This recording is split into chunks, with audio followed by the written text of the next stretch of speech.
Assalamualaikum warahmatullahi wabarakatuh. Selamat datang di Hitung 1, 2, 3 XYZ. Nah, sebelum kita mulai video kali ini, jangan lupa untuk subscribe, tekan tanda lonceng, dan like video ini ya. Yuk belajar bersama untuk belajar. Pada kesempatan kali ini kita akan membahas soal KSN Matematika tingkat SMP tahun 2021.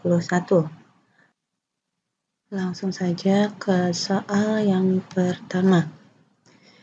Misalkan bilangan pecahan 27/5 dapat dinyatakan sebagai 27/5 sama dengan A ditambah 1/B ditambah 1/C ditambah 1 dengan A, B, dan C adalah bilangan bulat, maka tentukan nilai A, B, dan C. Untuk menyelesaikan soal seperti ini perlu diingat bahwa nilai pecahan 3/2 itu bisa ditulis menjadi 1/2 pecahan campuran, atau bisa ditulis menjadi 1 ditambah 1/2. Dan perlu diingat bahwa 3/2 itu sama dengan 1/2/3. Sehingga untuk soal 27/5 itu bisa diuraikan menjadi 27 dibagi 5. Itu 5, sisanya 2/5. Tambah ya. Nah, ini berarti sudah menjadi bentuk A ditambah sekian. Oke, kemudian bentuk ini kita ubah lagi menjadi 5 ditambah 1/, berarti 1/5/2. Kita ubah lagi menjadi 5 ditambah 1/5 dibagi 2, itu 2, sisanya 1/2. Kita ubah lagi menjadi 5 ditambah 1/2 ditambah 1/2 harusnya, tapi di sini diubahnya menjadi bentuk C plus 1. Berarti 2 itu adalah 1 ditambah 1. Sehingga di sini bisa dilihat bahwa 27/5 itu sama dengan 5 sebagai A-nya ditambah 1/2, 2 itu sebagai B-nya, ditambah 1/1 plus 1, 1 ini sebagai C-nya.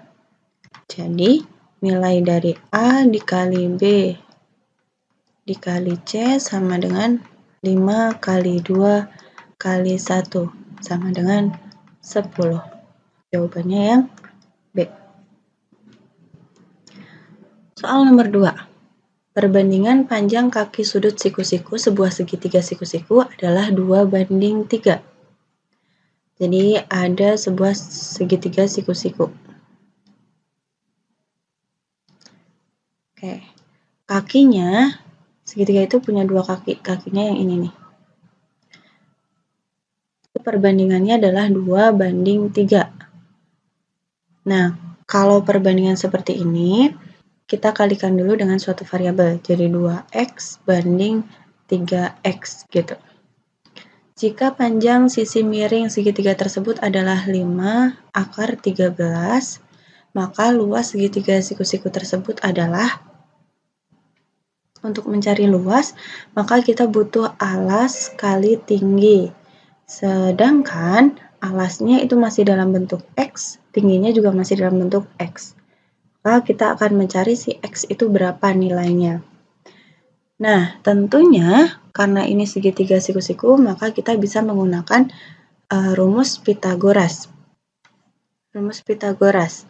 Kalau kita mau mencari sisi miring kuadrat, 5/3 kuadrat itu sama dengan 3x kita kuadratkan ditambah 2x kita kuadratkan.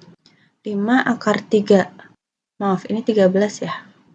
Berarti 5/13 kita kuadratkan. Itu kan artinya 5 kuadrat 25 kali akar 13 dikuadratkan.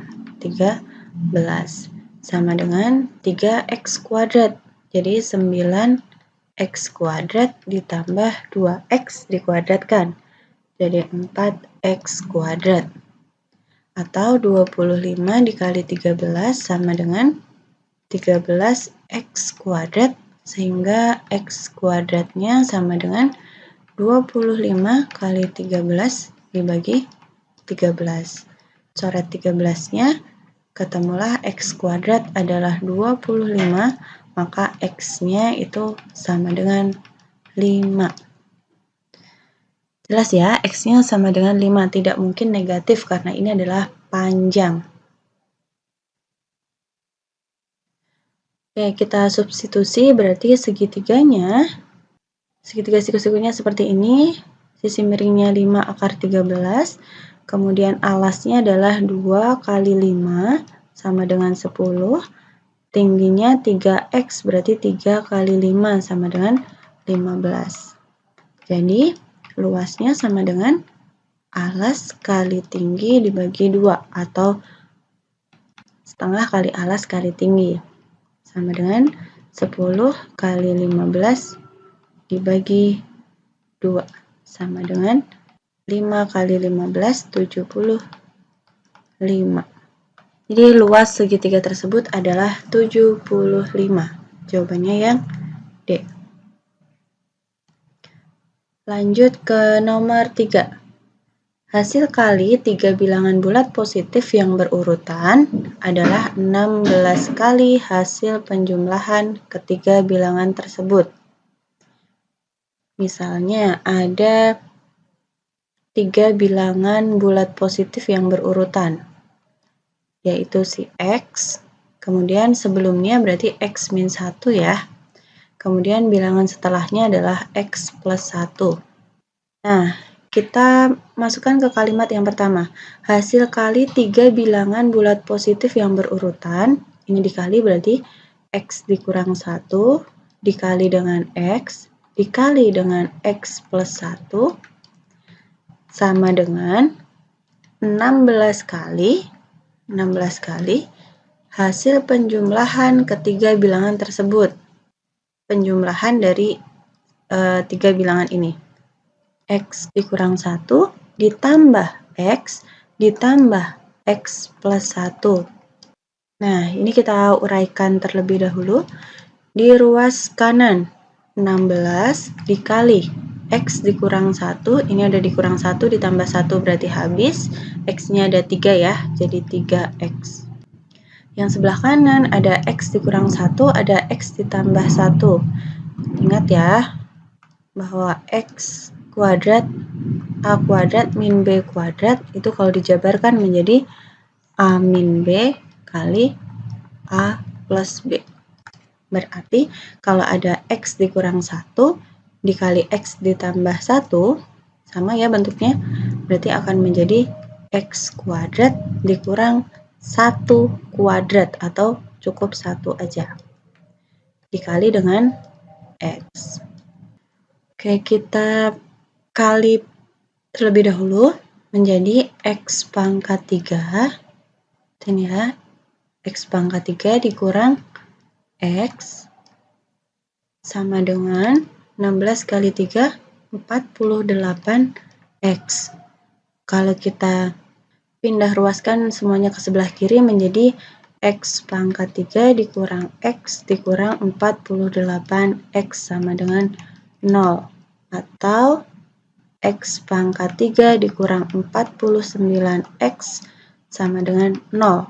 Ini kalau kita faktorkan lagi, X-nya kita keluarkan, tinggal X kuadrat dikurang 49 sama dengan 0. Berarti kalau kita faktorkan, ini menjadi X, kemudian X kuadrat dikurang 49, kan sama dengan X kuadrat dikurang 7 kuadrat, sama dengan 0. Otomatis pemfaktorannya menjadi X kali X dikurang 7, X ditambah 7, sama dengan 0. Sama seperti yang di sini tadi. Berarti akar-akarnya adalah X sama dengan 0 atau X sama dengan 7 atau X sama dengan min 7, negatif 7. Nah, yang kita gunakan itu, nah pada soal ini yang memenuhi adalah X sama dengan 7. Kenapa? Karena jika X-nya 0, maka bilangan ini adalah bilangan yang awal tadi itu adalah 0, negatif 1, dan 1. Sedangkan di sini dibilang bahwa 3 bilangan tersebut adalah 3 bilangan bulat positif, tidak mungkin negatif. Gitu, sehingga 0 itu tidak memenuhi, kemudian X-nya itu kemudian X sama dengan negatif 7 itu juga tidak memenuhi.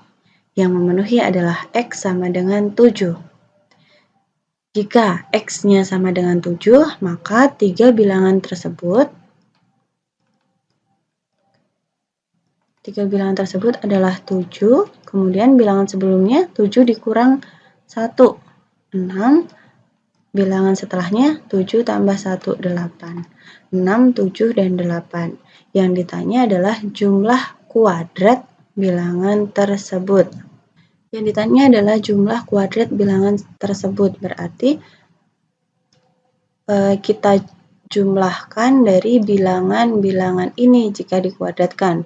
6 kuadrat ditambah 7 kuadrat ditambah 8 kuadrat sama dengan 36 ditambah 49 ditambah 64. Jawabannya adalah 149.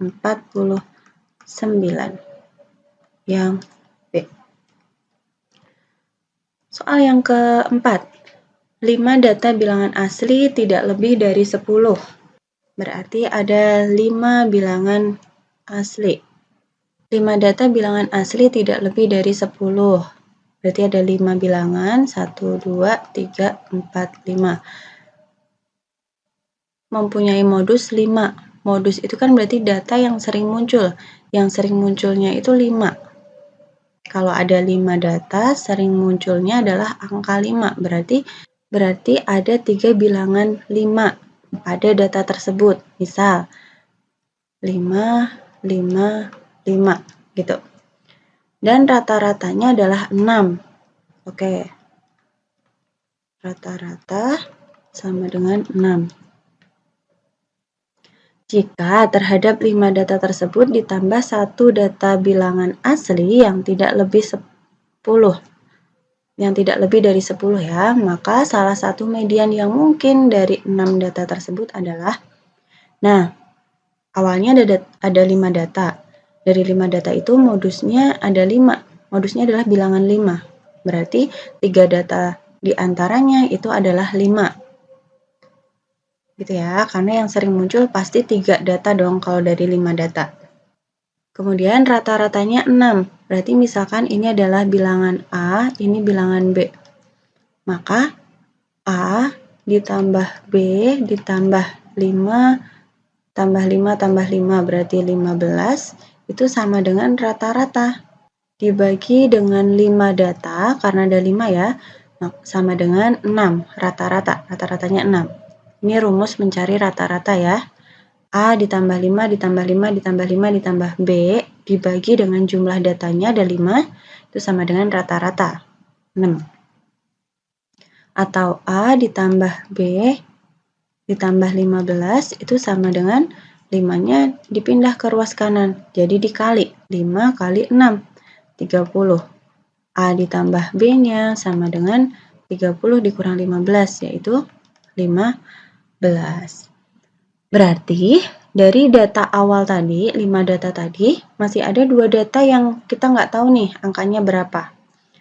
Nah, tapi 2 angka itu kalau dijumlahkan hasilnya akan menjadi 15. Berarti kemungkinannya adalah, misal B-nya adalah 10, maka A-nya sama dengan 5. Kemudian kalau B-nya itu 9, maka A-nya adalah 6. Kalau B-nya itu sama dengan 8, maka A-nya sama dengan 7. B-nya 7, A-nya 8, sama ya. Ada 3 kemungkinan seperti ini. Jika setiap 5 data tersebut ditambahkan satu data bilangan asli yang tidak lebih dari 10. Berarti 5 ini akan kita sisipkan satu data lagi, sehingga kita diminta untuk mencari median dari data tersebut yang mungkin. Nah, sekarang coba kita analisis satu-satu. Dari kemungkinan yang pertama, datanya seperti ini. Ada A-nya itu kita ganti dengan 5, B-nya kita ganti dengan 10. Berarti datanya jadi 5, 5, 5, 5, 10. Terus kita sisipkan datanya. Data itu akan disisipkan, ada dua kemungkinan. Kemungkinan yang pertama itu data yang kita sisipkan itu adalah bilangan lebih dari 5 kurang dari 10. Berarti kan ini kemungkinan adalah bisa jadi 5 itu sendiri, bisa 5, bisa 6, bisa 7, bisa 8, bisa 9, bisa 10. Disisipkan di sini. Maka nanti ketemu mediannya berapa? Median itu kan nilai tengah nih. Nilai tengahnya itu kan berarti yang ini ya, 5 ditambah 5 dibagi 2 sama dengan 5. Atau kita sisipkan datanya itu di paling awal. Berarti kemungkinannya adalah angka 1, 2, 3, 4, dan 5. Maka median yang mungkin itu ada di mana? Ada di sini juga. Nih, berarti mediannya adalah 5 juga. Seperti itu. Nah, mungkin nggak kalau sisipannya atau tambahan datanya itu ada di belakang 10? Tidak mungkin ya, karena di sini disampaikan bahwa bilangan aslinya tidak boleh lebih dari 10, jadi nggak mungkin lebih dari 10. Oh iya, sebelumnya diingat-ingat bahwa median, kita bisa menentukan median itu jika datanya sudah diurutkan. Gitu. Makanya ini diurutkan ya dari 5, terus 6, 7, 8, 9, 10. Itu harus diurutkan dari yang terkecil sampai dengan terbesar. Kemudian, kemungkinan yang kedua, ini jika data A-nya itu 6, B-nya 9. Nih, 6 dan 9. Berarti datanya 5, 5, 5, 6, 9. Kemungkinan yang bisa kita sisipkan adalah angka di sebelum 5, yaitu 1, 2, 3, 4, atau 5 itu sendiri. Kemudian, kemungkinan kedua itu data yang kita sisipkan itu di paling belakang. Atau ini adalah bilangan 9 atau 10 misalnya. Nah, ada kemungkinan lagi yang kita sisipkan itu antara 5 dan 9. Berarti bilangan 5, 6, 7, 8, atau 9 itu sendiri. Nah, untuk yang kemungkinan pertama, maka mediannya itu tetap di sini ya. Ini tengah-tengah nih. 5 ditambah 5 dibagi 2. Berarti mediannya sama dengan 5. Yang kedua, mediannya juga di tengah-tengah sini. 1, 2, 3, 4, 5, 6. Mediannya sama dengan 5 juga. Kemudian yang ketiga, itu mediannya juga di tengah-tengah antara 5 dan 5, atau mediannya sama dengan 5 juga. Nah, sebenarnya sampai di sini juga sudah ketahuan ya, karena dari A, B, C, dan D itu ada jawaban 5, maka jawabannya 5. Gitu.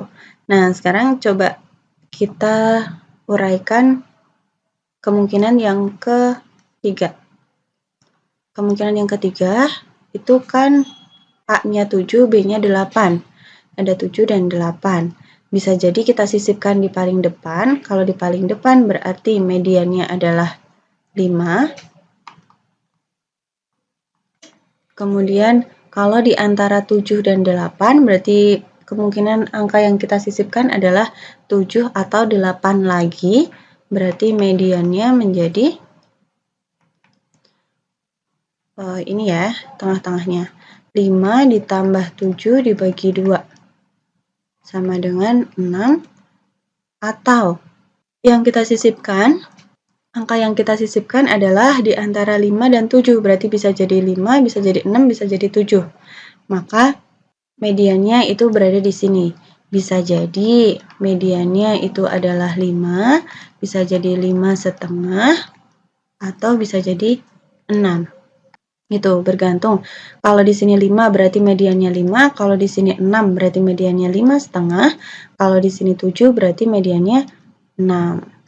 Nah, kalau kita menambahkan angkanya atau sisipannya itu di belakang angka 8, berarti bisa jadi angka 8, 9, dan 10, maka mediannya itu sama dengan yang ini ya, tengah-tengahnya, yaitu 6, gitu. Nah, di sini dari semua analisis ini muncul bilangan 5, kemudian 5,5, dan 6. Ada kemungkinannya adalah 5, 5,5, atau 6. Tetapi karena di opsinya itu hanya ada 5, maka jawabannya adalah yang 5. Karena yang ditanya adalah salah satu median yang mungkin. Ya, demikian tadi pembahasan tentang soal KSN Matematika tingkat SMP tahun 2021. Mudah-mudahan bermanfaat.